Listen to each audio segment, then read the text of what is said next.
In this video, we're going to build the Keter Darwin Shed in its 6x8 foot version. These sheds come in three colours, brown, grey and green, and it's the green version that we'll be building today. These sheds are made of polypropylene resin that's designed to look like wood, but they're hard wearing, weather resistant and UV protected. I personally like Keter products, and this is the second of their major structures that I've built in recent months. However, I'm not making any recommendation or criticism in this video. It's simply a record of my own observations as I make the build. Finally, please note that this video ends with the completion of the shed itself and doesn't cover any subsequent anchoring of the structure that you may wish to carry out. Right, with all that said, let's get into it.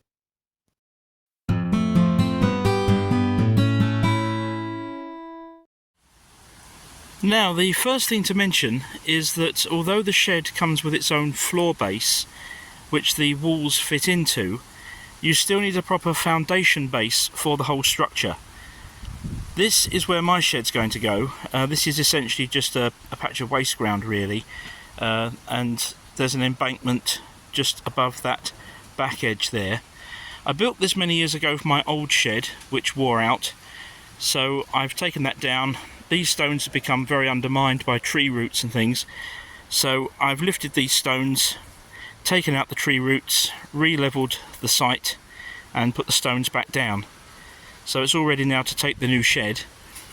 The other thing to mention is that the old shed, the door of it was roughly here, and it was a single door, so the door arc was absolutely fine. The new shed will have double doors, so obviously one of the door arcs is going to go slightly into that embankment on the right of the screen, so I'll need to take that down a little, but I'm going to deal with that once the new shed is in place. Okay, so the shed has now arrived. It came in these two huge boxes. I have to say though that the delivery was very good. That went like clockwork, but the boxes are very heavy. One weighs 43 kilos and the other one 55.5. But everything inside is very neatly packed. So now it's a case of taking out the instructions and going through to make sure that everything is there. The first thing that you build, not surprisingly, is the base of the shed. This comes in 4 small pieces and 2 large ones. Obviously, given the nature of the material, we're working with screws rather than nails, and there are obviously a lot of screws. So if you've got access to an electric screwdriver, it does help a lot. I've stood these panels here like this just briefly so that I can show you how this works.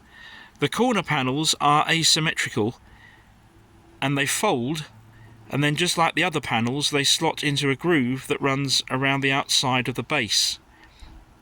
So you work your way from the entranceway around, so that panel there will actually be the next one to go in, then the corner panel and so on.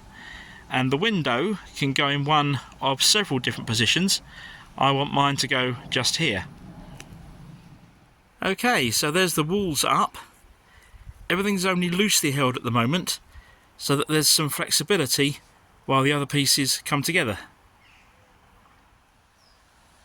If you're building one of these sheds, you will need 2 people, and you'll also need a step ladder. We've now put together and put into place the 2 ends to take the shed up to the roof, and we're now just about to put together the skylight, which will then pull those 2 ends together. This then is how the shed looks before the roof goes on. So at this point the walls are still not yet secured to the base, so that there's enough flexibility to make the fitting of the later parts easier. But you can see that all the basic shell is now there, ready for the next steps. The next stage is to put the roof on. There are a total of 8 roof panels to go up altogether, and as you can see here, the first 4 are now in place.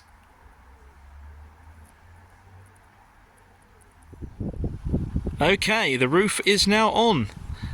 The panels and the bars between them are slid into place very easily, The only difficulty came with the last two panels, one either side, particularly the very last one at the end there.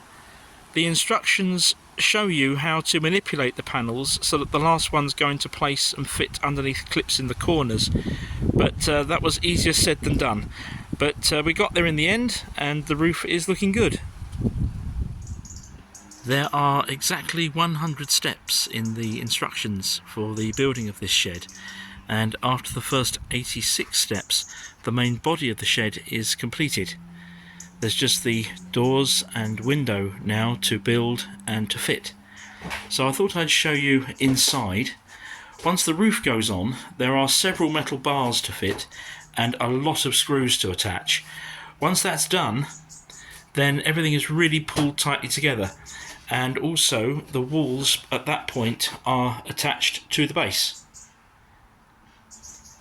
So now, as I say, it's just the doors and window to go. Well, as you can see, the doors are now fitted. You basically make up the doors from scratch. You get the two panels, and then there are various metal components to fit, plus the hinges, and then you hang the doors and fit the handle. I have to say though that we did find the hanging of the doors, particularly the left hand one, to be quite fiddly. We had to use a bit of our own ingenuity in the end, but we did get there. The final job was the fitting of the window, which was very straightforward. There's an outer frame that just pushes into place. Then the window itself, which is plastic, not glass, that goes into position. And then there's an inner frame which screws into place. So that is the shed built. And I thought I'd quickly show you the interior. The doors are closed at the moment, and you can really see how effective that skylight is. So, as I mentioned, there were a couple of areas that were a little bit tricky. The hanging of the doors and the final phase of the roof panels going into position. But otherwise, we found it was a very, very straightforward build. Nice material to work with. All the parts were there. The instructions were very clear. It was very straightforward. And the result looks really, really nice. So we're very pleased. And just to finish off, one final look at the outside of the completed shed.